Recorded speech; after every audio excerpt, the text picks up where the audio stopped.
We often visualize power as a pyramid of force.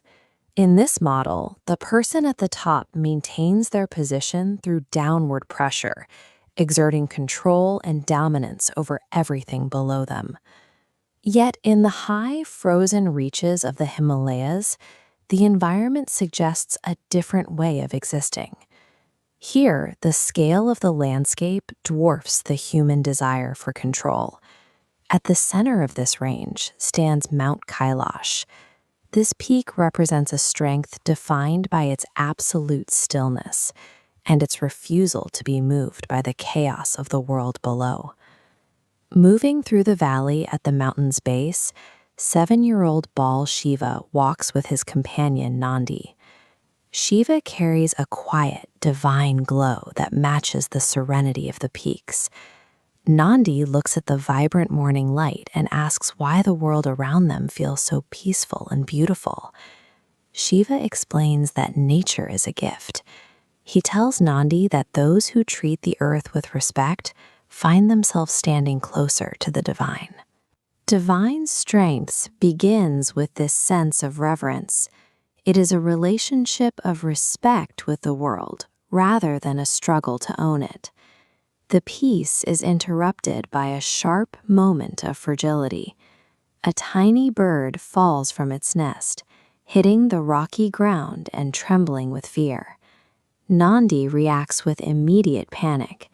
To him, the bird's sudden helplessness is a sign of chaos, a break in the order of their perfect morning. Shiva moves without hesitation. He reaches down and carefully gathers the small, shaking creature into the palm of his hand. He tells Nandi that the compassion a person feels in their heart is exactly what gives their hands the power to act. With a steady reach, Shiva places the bird back into its nest, returning it to its family and restoring the small life to safety.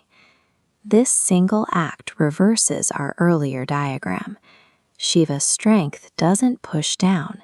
It acts as a foundation that reaches up to stabilize and lift what was falling. Nandi watches the bird fly and asks if saving such a small life is truly an act of great power. Shiva explains that real strength has nothing to do with anger or the ability to make others afraid.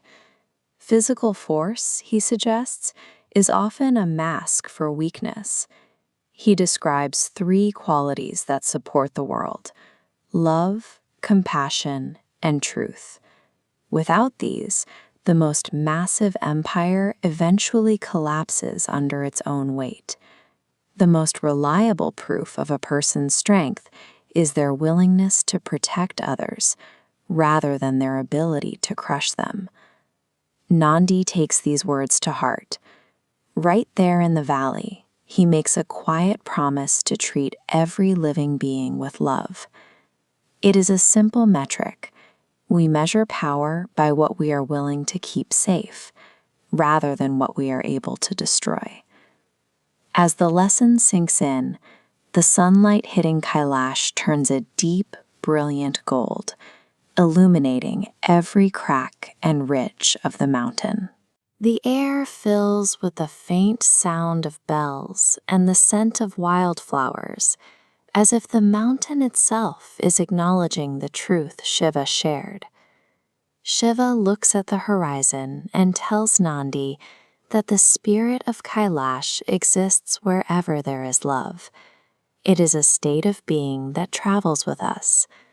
We don't need to be loud or be angry or physically imposing to have a meaningful impact on the world around us.